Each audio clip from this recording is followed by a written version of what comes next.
Bonjour à toutes et tous.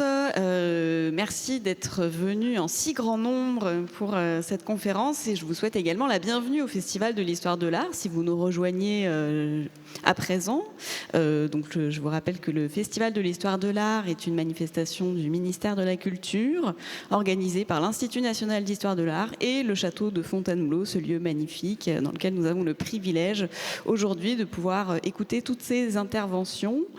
Et j'ai plaisir aujourd'hui à accueillir Franz Smola, qui va donc nous parler de cette œuvre qui a été choisie pour l'affiche de notre festival, puisque cette année, vous le savez, le pays est invité est l'Autriche. Franz Smola est donc conservateur au musée du Belvédère de Vienne depuis 2017 pour l'art de la fin du 19e siècle et du début du 20e siècle.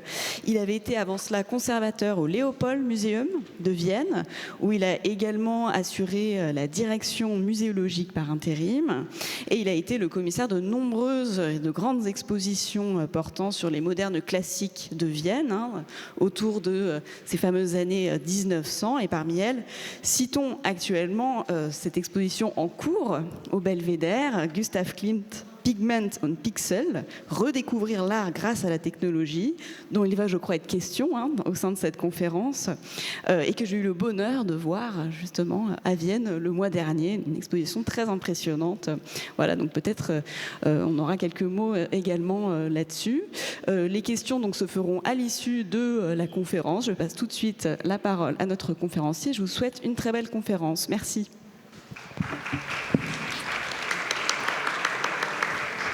Merci pour Sophie Götzmann pour cette introduction très gentille. Aussi un grand remerciement à Annie Lacornet pour l'organisation formidable de ce prestigieux festival. Nous aurions envie d'avoir un tel festival aussi en Autriche ou en Allemagne. C'est uniquement en Europe, je crois. Et c'est vraiment un honneur de parler ici dans ce lieu prestigieux. Et nous profitons aussi de l'interprétation, de la traduction simultanée, aussi grâce pour cette. Je vais changer maintenant en allemand et je ne vais pas continuer en français. Je suis très heureux de vous saluer pour un sujet que j'adore. Et comme Sophie vient de le dire, c'était aussi l'icône de cette manifestation. On parlera de la Judith de Klimt, un tableau qui se trouve au Belvédère. Ici, nous sommes à Fontainebleau, ce beau château de Renaissance. Le Belvédère aussi est un château du XVIIIe siècle, construit en 1713 à 1723 de l'architecte Johann Lucas von Hildebrandt. Il n'a pas été inspiré par l'architecture française, mais l'architecture italienne, car son maître vient de Paris, de la cour de Louis XIV, donc le prince Eugène de Savoie. Et la Savoie, c'est exactement la zone avec Turin comme capitale entre la France et l'Autriche. C'était le centre du baroque italien et c'est peut-être le premier exemple du baroque italien à Vienne. Le château est célèbre à cause de son jardin. C'est vraiment un clone de Versailles, donc un petit jardin de Versailles. Mais le Belvédère, à l'époque, était encore dans la banlieue, pas du tout au centre de Vienne. Maintenant, c'est en plein milieu de la ville et c'est formidable que ce jardin ait pu être conservé ainsi. C'est comme le grand miracle de cette institution. Depuis 1903, dans ce palais, se trouve dans ce palais du prince Eugène un musée public, la galerie autrichienne du Belvédère, avec des œuvres d'art de l'Autriche, mais aussi quelques œuvres internationales, mais surtout des œuvres autrichiennes. On a une collection des œuvres Moyen-Âge. Le conservateur vous en a parlé ce matin. Et puis, du XVIIIe au XXe siècle sont les points forts de cette collection. Et on est vraiment heureux au Belvédère d'avoir la plus grande collection d'œuvres de Gustav Klimt. C'est un artiste d'exception. L'Autriche et Vienne est renommée surtout la ville de la musique, la ville des artistes, c'est Paris, la France.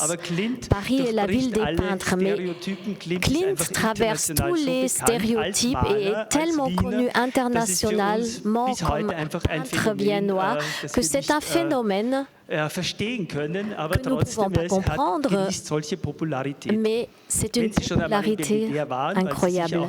Si vous êtes déjà allé au Belvédère et que vous avez vu le Baiser peint en 1908 de Klimt n'avait pas encore achevé la peinture que le Belvédère l'a déjà acquis. Klimt était connu, mais pas si connu que ça, et donc on a déjà voulu acquérir son tableau le plus célèbre. Et c'est ainsi que ce tableau est vraiment lié à la collection de cette maison. Mais cette œuvre est aussi importante. Judith n'est pas encore depuis si longtemps au musée. Elle est là depuis 1954 et j'en parlerai tout à l'heure. Mais c'est aussi un tableau iconique de Klimt. Et pourquoi ? C'est aussi fascinant. J'espère que je pourrai, dans ma conférence, pouvoir vous le transmettre. Exposé en 1901 pour la première fois, achevé, et je parlerai plus tard de la datation du tableau, qui a aussi une histoire assez longue. 1901, regardons un peu cette époque. Gustav Klimt est né en 1862 à Vienne et mort à Vienne. Il a fait un voyage à Paris en 1909. Il n'a pas fait beaucoup de voyages, il n'aimait pas trop ça. C'était un Autrichien qui aimait vivre à Vienne. Il était très lié à la ville. Il connut ses succès et déjà de son vivant, il était un mythe. On le voit à gauche comment il était en 1902, il avait 40 ans, et à droite, 10 ans plus tôt, il était assez chic. Il avait un rayonnement énorme, les femmes l'aimaient beaucoup, et sa vie privée jusqu'à aujourd'hui un mythe. Mais regardons qu'est-ce qu'il a fait. Quand était le point culminant de sa carrière? En 1901, oui, il était très connu. Toutes ses œuvres ont été critiquées, était sujet de conversation dans la ville. C'était les œuvres de la sécession. Il était un des cofondateurs en 1897 de la sécession. C'était le courant artistique le plus grand. C'était un format européen. On s'est orienté à Paris, le Salon des Indépendants, tous ces salons, tous ces courants nouveaux à Berlin, à Munich et à Vienne en 1897. Donc ces jeunes artistes ont fondé une nouvelle association pour protéger l'art nouveau, l'art moderne, pour le faire venir à Vienne. Vienne était un peu endormie à l'époque, mais la sécession a fait venir les artistes de Paris, de Russie, de la Scandinavie, de l'Italie.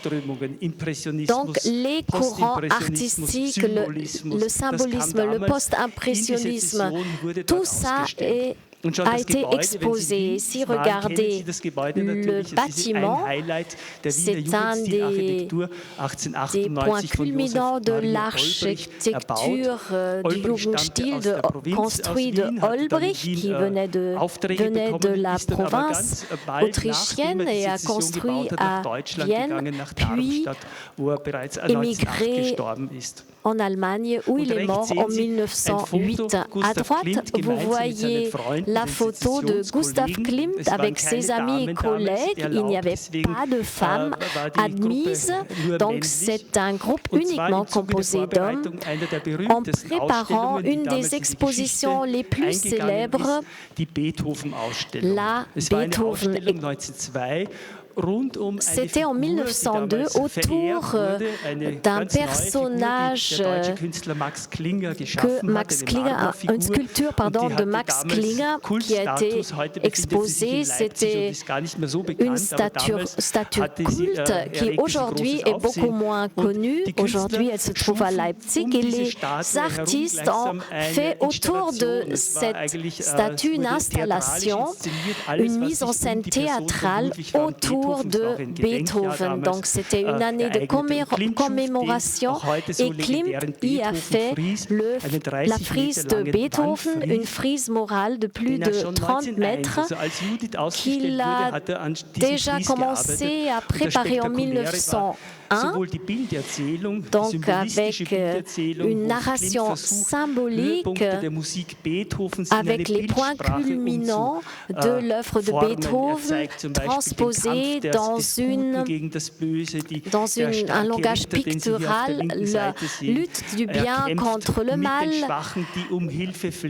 les pauvres, les faibles qui appellent son secours pour vaincre le mal, et tout se finit avec le baiser, donc avec ces amants qui s'embrassent et derrière la chorale des anges qui accompagnent par leur chant. Donc une narration que Klimt a inventée, et la technique est également remarquable. Il pensa sur le mur avec des couleurs de caséine et avec beaucoup des paillettes d'or. En 1901, il a travaillé sur un autre projet, c'était une commande. Klimt, les décennies auparavant, avait beaucoup de ces commandes d'institutions, de théâtres, d'architectes qui voulaient faire peindre des plafonds. Le plus connu, peut-être vous connaissez celui du Burgtheater, avec son frère Ernst Klimt et le peintre Franz von Matsch. Ils ont peint les plafonds, et en 1894, l'université de Vienne lui a commandé un plafond avec les tableaux des facultés. 4 tableaux, 4,3 mètres sur 3, donc sur le plafond. Et Klimt a fait ces tableaux, comme vous voyez, en noir et blanc, et les sujets étaient la philosophie, la médecine et la jurisprudence. Klimt a créé entre 1889 et 1903 sur ces tableaux. Il a dû créer et louer un atelier parce qu'il n'avait jamais auparavant peint de tableaux d'une telle dimension.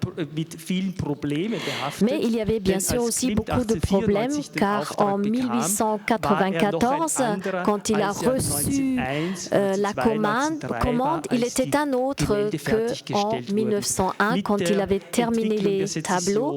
Avec la sécession, le symbolisme, Klimt est devenu un peintre européen. Il a inventé de nouveaux sujets, développé des nouvelles techniques, et en 1894, on n'y avait pas songé, et quand les tableaux étaient montrés en 1901, c'était un déchaînement vraiment un scandale énorme et pendant 2 ans, on a critiqué ses œuvres. Il est devenu la fable de la ville. On a discuté, est-ce qu'il faut vraiment mettre ces tableaux au plafond de l'université? C'était un espace public de montrer de tableaux aussi provocateurs en ces lieux et ça a très très mal fini. Les tableaux ont été achetés par des collectionneurs, un par la galerie de l'Autriche, mais tous ces tableaux ont brûlé à la fin de la Deuxième Guerre mondiale. Dans les derniers jours de la guerre, ces tableaux n'existent plus. Et ce qui est également tragique est que nous n'avons que des photographies noires et blancs, à l'exception de ce détail à droite provenant de la médecine. Cela, c'est la figure symbolique de la médecine, la Ligeia. Pourquoi ce détail a été reproduit en couleur, nous ne le savons pas. Mais nous avons une petite idée de la couleur de ces tableaux. Et ici, à Paris, en 2019, on a pratiqué une recoloration à laquelle j'ai participé. Et bien sûr, on a fait ça avec des experts de la technologie, avec l'intelligence artificielle. Nous avons essayé de reproduire ces images en noir et blanc, en couleur. Donc, chez Google Arts and Culture, au centre de Paris, on a développé un algorithme de Klimt nourri de coloration de tableaux comparables d'après mes recherches et de récits de journaux, comment on a décrit les tableaux à cette époque. Donc, vous pouvez voir depuis 2021 le résultat sur Internet, sur la plateforme Klimt versus Klimt. C'est une plateforme formidable en 6 langues, bien sûr aussi en français, avec beaucoup d'histoires, beaucoup d'informations, des centaines d'images, des petites expositions avec la possibilité de zoomer dans l'image. Donc, avec des agrandissements formidables qui vous donnent accès à des détails. Et c'est donc le résultat, la recoloration de ces tableaux de faculté qui ont vraiment suscité de grands débats dans la recherche, mais là, moi j'affirme que c'est vraiment les couleurs parce que j'ai participé à leur élaboration. Mais l'effet positif est que ces tableaux sont très lisibles, on connaît les détails et le narratif des tableaux, donc dans les symboles. Et pour nous, c'était la raison pour faire cette exposition décrite par Sophie Götzmann.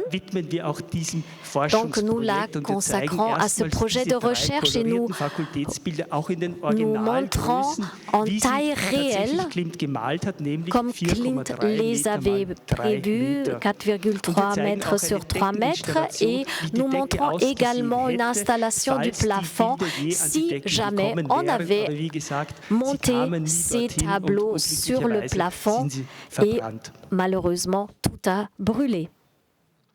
Je vous raconte cela car un de ces tableaux, la médecine, a été montré en 1901 sur la 10e exposition de la Sécession et a déclenché ce scandale Klimt. Vous voyez une reproduction historique de cette exposition.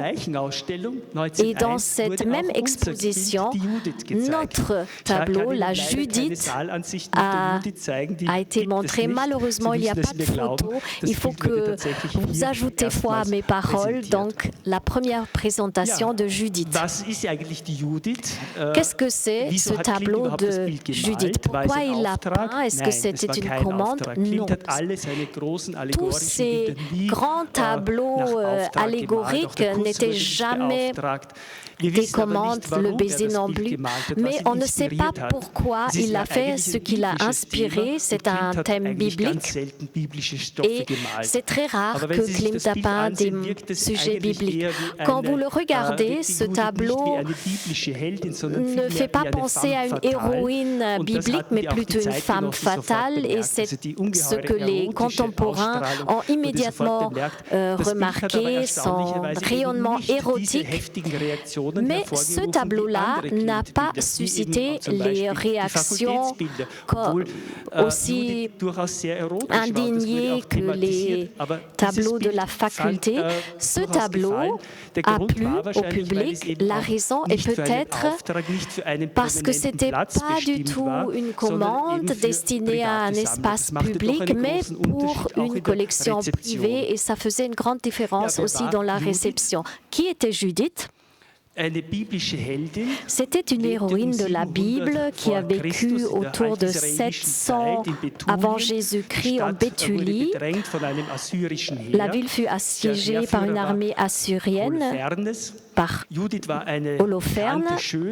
Judith était de grande beauté connue et Holoferne l'a invitée. Elle a passé une nuit avec lui sous sa tente et quand il s'est endormi, elle lui a coupé la tête avec son épée. Et vous le voyez en bas à droite, la tête d'Holoferne. C'était un sujet qui, dans l'histoire de l'art, vous voyez là la tête, c'était un sujet qui, pour les peintres, était absolument bienvenu, parce qu'il y a deux ingrédients qui donnent toujours beaucoup d'inspiration, la beauté de la femme, son rayonnement érotique, et puis la cruauté, le sang. Au baroque, il y a des représentations iconique d'Artemisia Gentileschi, par exemple, qui coupe la tête d'Holoferne, le sang gicle et elle a une main vigoureuse et forte. Donc une femme forte qui prend le pouvoir, un signal tout à fait positif, nous aujourd'hui. Donc vraiment un sujet très actuel. Et au milieu du 19e siècle, ce sujet a été souvent traité dans le cadre de la peinture d'Orient. C'est une notion que nous voyons un peu avec de distance. L'Orient est une notion qui renvoie à des aspects du colonialisme. Je l'utilise quand même parce que dans l'histoire de l'art, il est toujours présent. Donc, ces sujets qui proviennent de l'Arabie, de l'Afrique du Nord, d'Israël, très populaires au milieu du 19e siècle. Et je vous montre deux exemples du belvédère, surtout le tableau de gauche que je vous montre dans un cadre d'experts. Mes collègues du 19e siècle ont fait une découverte car nous pensons que ce tableau ne provient pas de Johann Peter Kraft à qui il a attribué, mais d'Horace Vernet, donc un important artiste du 19e siècle français. Pourquoi?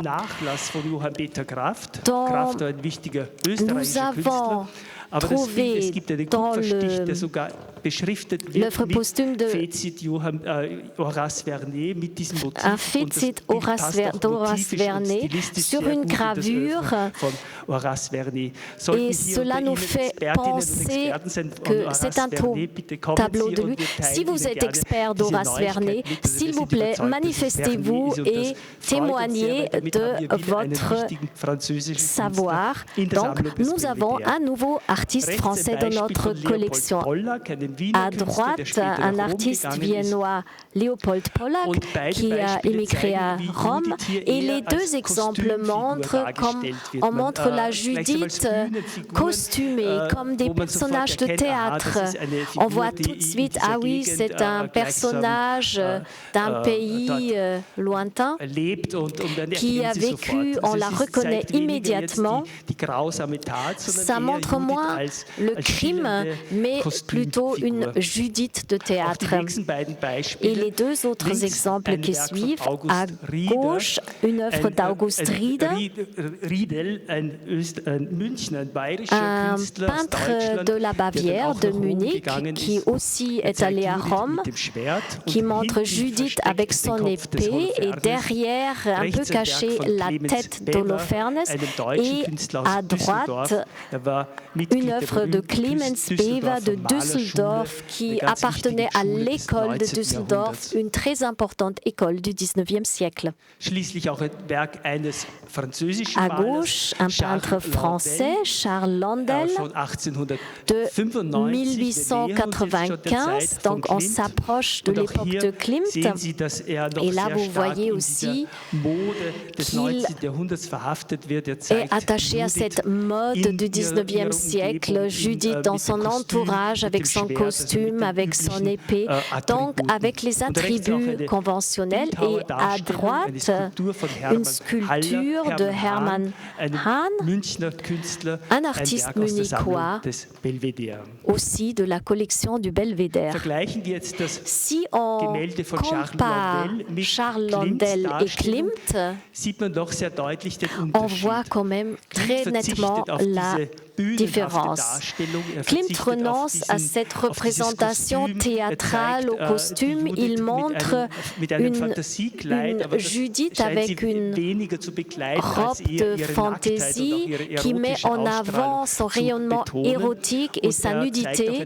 Et il montre un arrière-plan assez étrange dont je parlerai tout à l'heure. Klimt met l'accent sur la Judith comme une figure érotique, comme une femme fatale.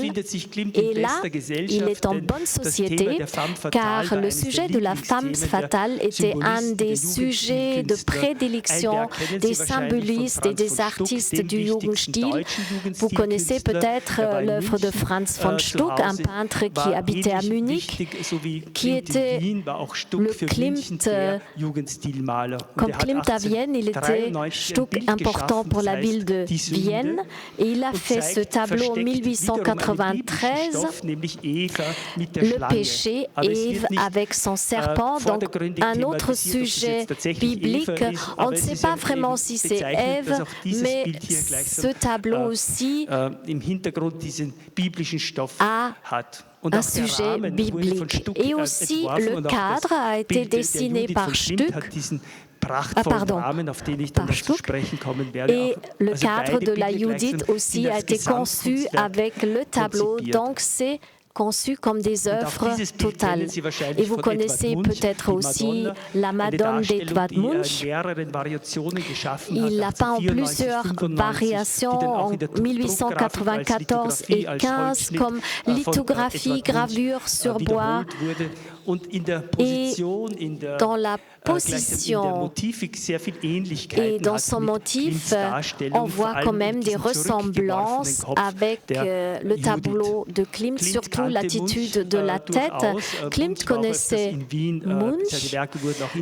Munch a été exposé à la Sécession. Je ne sais pas si ce tableau l'a inspiré pour sa Judith, on ne le sait pas. Mais je voulais juste montrer que ces représentations de femmes fatales étaient quelque chose qui était dans l'air, que Klimt ne les avait pas inventées, mais qu'il avait une variante propre. Et ce sujet, il a repris une deuxième fois, 8 ans après, en 1909, une autre Judith, mais très différente. Déjà, le format est différent. C'est un format en hauteur. Ça vient de la tradition française de la fin du 19e siècle. Ça remonte à des modèles japonais. Les modèles japonais ont fasciné Klimt. Il montre Judith pas frontalement, mais en profil. Elle n'a aucun contact de regard avec nous.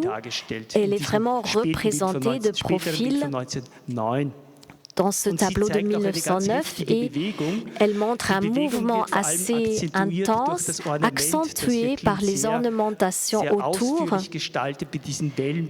avec ces mouvements de vagues, avec ces rubans et puis ces ornementations abstraites qui ornent le vêtement.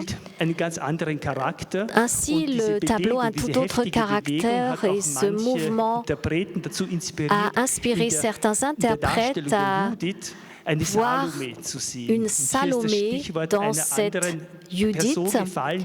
Voilà un mot-clé pour une autre femme qui porte souvent dans les peintures la tête coupée d'un homme, mais ce n'est pas dans l'histoire de l'art. Les artistes du Jugendstil ne s'orientent plus à l'histoire traditionnelle de l'art, mais avant, on voyait la Judith et la Salomé. On voyait Judith avec un sac sortir la tête de Holoferne et la Salomé porte toujours la tête sur un plateau parce que Hérode lui promet tout ce qu'elle veut pour sa danse et sur les demandes de sa mère, Salomé reçoit sur un plateau. Donc, dans les représentations de Salomé, on a toujours ces deux éléments. On ne le voit pas ici chez Klimt. Judith, on voit ici la tête qui est portée dans une sorte de sac un peu caché. Je le dis si précisément car dans l'histoire de l'art, après la mort de Klimt, on a trouvé des titres et on a désigné ce tableau par Salomé, mais du vivant de Klimt, on l'a toujours intitulé Judith et dans le répertoire de ses œuvres, on a cette désignation Judith et entre parenthèses Salomé. Le tableau de 1909 a été montré à Venise à la Biennale en 1910. La ville de Venise l'a acquis et c'est toujours au musée Civici à Venise, une des plus belles œuvres de Klimt en Italie.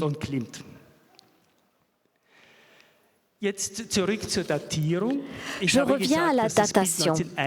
J'ai dit que le tableau a été achevé en 1901, mais c'est depuis peu que nous savons que Klimt a déjà commencé 2 ou 3 ans même auparavant. Mon collègue Markus Fellinger, un important chercheur sur Klimt, a trouvé un article de l'automne 1899. On décrit déjà le tableau dans l'atelier de Klimt, très en détail, tout ce qu'on voit sur le tableau. Et Markus Fellinger prétend que les travaux ont commencé autour de 1898 parce que dans ce petit carnet d'esquisses, l'esquisse est déjà contenue. C'est la propriété de Sonia Knips, le premier portrait de femme, aussi dans notre collection au Belvédère, et elle tient en main ce carnet d'esquisses, vous le voyez sur le tableau. Donc ce carnet rouge, Gustav Klimt le lui a offert. C'est un des rares carnets d'esquisses de Klimt. Il y en avait 40 ou 50 où en format tout petit, il a retenu des idées, des esquisses d'œuvres. Tout a été perdu, sauf celui-là qui se trouve aujourd'hui au Belvédère. Il y en a un deuxième qui est en ce moment exposé, le dernier carnet qu'il a utilisé très peu de temps avant sa mort, avec un tableau, les esquisses pour un tableau, la fiancée donc qui est montrée au Belvédère. Et ceci sont les esquisses de Klimt. À droite, c'est un peu une esquisse qui montre le bras et la posture de la tête. Il y a une esquisse qui montre le cadre et la coiffure et l'arrière-plan ainsi que le vêtement, et on voit très bien que les deux seins sont couverts. Donc il ne la montre pas nue. C'est le haut du corps qui est recouvert. Klimt s'est posé beaucoup de questions sur le fait de montrer un sein nu. On le voit dans la réflectographie infrarouge. À l'origine, le bras était plus haut et il aurait vraiment couvert le sein nu. Mais en fait, plus tard, il a abaissé et repositionné le bras. Et c'est ainsi que cette partie a été dénudée. Donc on voit le processus de création, comment Klimt a expérimenté avec cette composition. Et aussi avec le cadre, il lui a prêté une très grande attention. Vous voyez ici des esquisses dans ce carnet. Klimt a très souvent dessiné aussi les cadres. Ça faisait une unité avec son tableau. Ici, une deuxième esquisse qui montre les détails du cadre assez proches du résultat final. Vous voyez ces spirales, ces segments circulaires, mais ce ne sont que des parties en métal. Le cadre en bois est très simple, c'est juste le relief en cuivre qui a été travaillé. Et ce n'est pas un hasard, car l'artisan qui l'a fait était le frère de Klimt, donc Georg Klimt. Il avait deux frères, Ernst et Georg, et comme Gustav, ils ont tous étudié à l'école des arts appliqués de Vienne. Il faisait partie de ce collectif pour les travaux de théâtre, mais Ernst Klimt est déjà mort en 1892.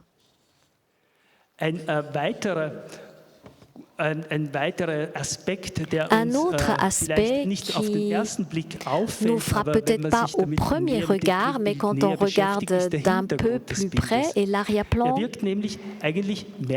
C'est assez étrange. On voit une certaine différence entre le visage, les parties avec la peau nue, le sein, travaillé très finement, et derrière, l'arrière-plan, c'est assez archaïque et pas du tout naturaliste. On ne voit pas très bien au premier regard ce qui est représenté. Au deuxième regard, on voit que ce sont des arbres, peut-être aussi des fruits qui poussent sur ces arbres, peut-être des ananas. Et on voit ces écailles qui sont très difficiles à interpréter. Est-ce que c'est un paysage stylisé? Et la solution de cette énigme énigme est une représentation historique d'un relief historique qui existe, qui est exposé au British Museum, un relief figuratif autour de 700 avant notre ère, quand on a, c'est l'époque de cette histoire. Klimt a vraiment essayé de faire une documentation en quelque sorte historique, de recourir à des modèles anciens et ce relief. Et donc au British Museum, nous ne savons pas s'il l'a vu en 1900, c'était certainement déjà exposé et Klimt était en 1906 à Londres, mais c'était après l'achèvement de Judith.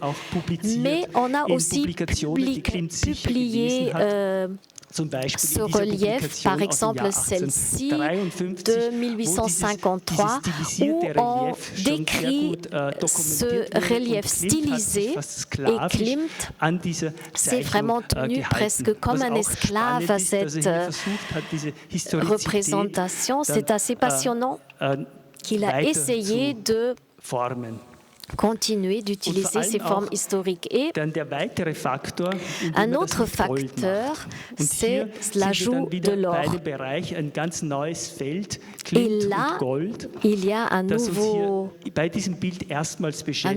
point, Klimt et l'or. Judith est le premier tableau spectaculaire où Klimt travaille avec les feuilles d'or et il utilise les feuilles d'or d'une façon absolument innovante. Il a inventé cette technique. On le verra très vite. Ce que nous savons de cette technique, il l'a déjà appliqué à d'autres tableaux. En 1901, les poissons d'or de 1901 de la collection Winterthur, où il utilise les feuilles d'or de façon spectaculaire. Ce qui est passionnant est comment il applique les feuilles d'or sur la toile. Ici, des flocons d'or qui sont appliqués comme jetés par hasard, sans vouloir leur donner une forme très spontanément. Il laisse tomber les feuilles d'or sur la toile. C'est une technique qu'il poursuit et vous voyez avec le baiser l'exemple le plus connu de cette technique. Et comme ce sujet nous a absolument fascinés, ça a été montré dans cette exposition Gustav Klimt, Pigments et Pixels.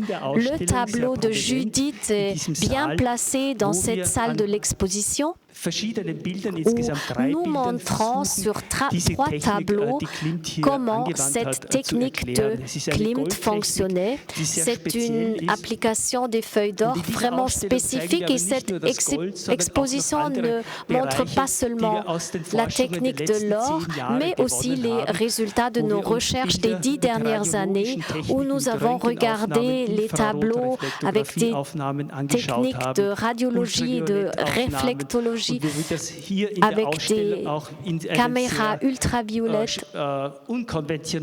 Donc, vous voyez des choses, des présentations assez peu conventionnelles. Donc, un regard sous la surface, qu'est-ce qu'on voit dans les esquisses, sur les toiles, qu'est-ce qu'on peut savoir de sa façon de peindre. Et spécialement sa technique de feuille d'or, c'était inhabituel, car il y a normalement des règles systématiques pour que ça fonctionne. Cette technique est extrêmement difficile, il faut avoir des sous-couches très précises. Sinon, il encourt le danger que l'or tombe et que ça ne fonctionne pas. Et Klimt était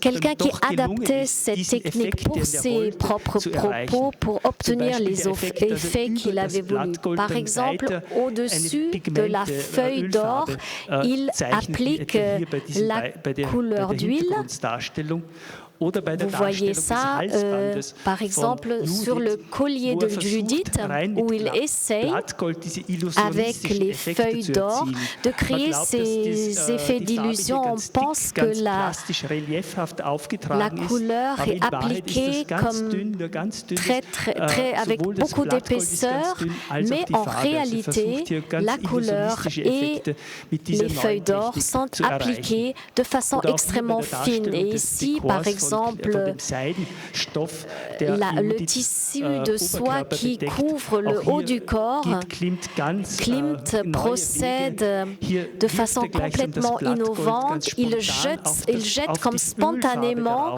les feuilles d'or sur la couleur d'huile, et le fait que ça tienne est sensationnel. C'est dans un excellent état d'un point de vue de la restauration, donc c'est une expérimentation. Et bien sûr, nous avons examiné sous le microscope ces particules d'or et on le voit comment Klimt a vraiment essayé de mélanger les pigments de couleur de huile dorée et les feuilles d'or. Et on a essayé aussi de le montrer. Les collègues de la restauration ont essayé de montrer comment était construite couche par couche ce tableau à partir de la sous-couche. Comment cela fonctionnait, comment il fallait le comprendre. C'était plusieurs aspects qui font que ce tableau est tablant. Le sujet de la femme fatale, la violence, l'érotisme, la magie de l'or. Mais il y a un autre aspect qui nous préoccupe. Qui est cette Judith? Est-ce que c'est un portrait d'une personne? Est-ce que nous la connaissons? Est-ce que c'est un portrait caché? Il y a beaucoup d'hypothèses, beaucoup de souhaits, car on croit toujours reconnaître des personnages parce que ce sont des tableaux tellement spéciaux. Judith est un type qui semble individuel. Elle a un visage très beau, très caractérisé, et sa coiffure semble être très à la mode. Et déjà, les contemporains l'ont remarqué, cette façon d'attacher les cheveux. Cela fait de Judith une femme de Vienne autour de 1900. Et j'ai toujours cherché des exemples dans l'œuvre de Klimt pour comparer ces dames. Et effectivement, il y a l'Igeia de la médecine qui a été peint à peu près au même moment.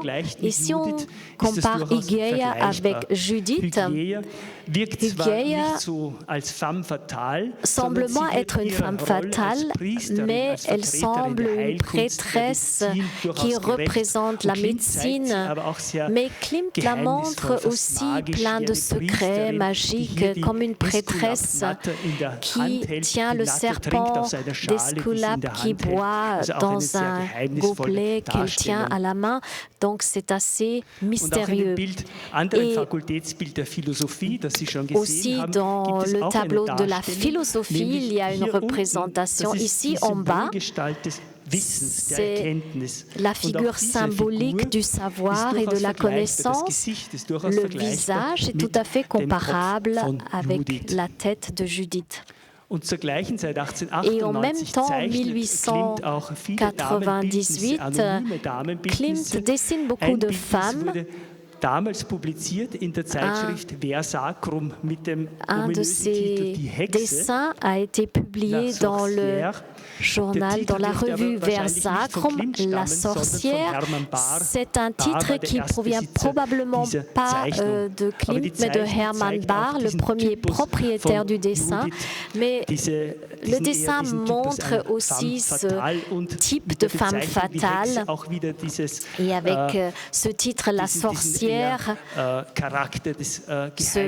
caractère du mystérieux et du danger. Très convaincants, ce sont les portraits anonymes que Klimt a peints souvent. Ce sont les dames à la mode.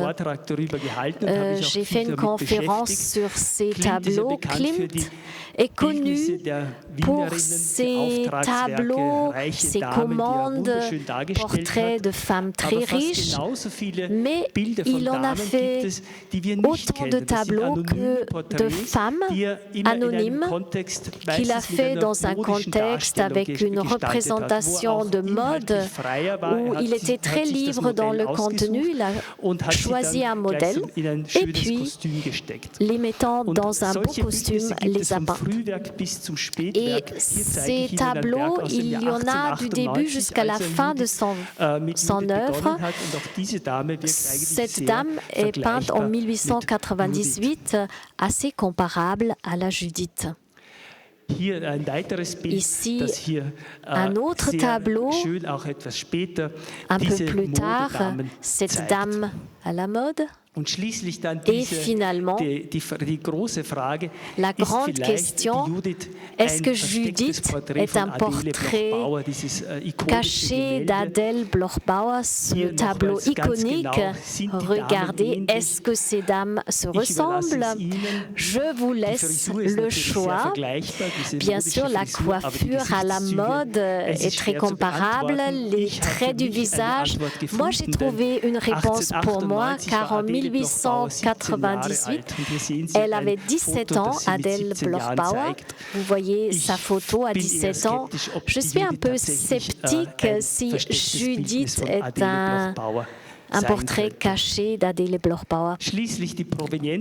En fait, la provenance, le premier propriétaire, Arthur Anton Löw, propriétaire d'un grand sanatorium qui avait une collection, Gertrude, sa propre fille, a été peinte par Klimt. Anton Löw est mort en 1907. Son sanatorium a été continué par Gertrude et sa veuve Sophie Löw.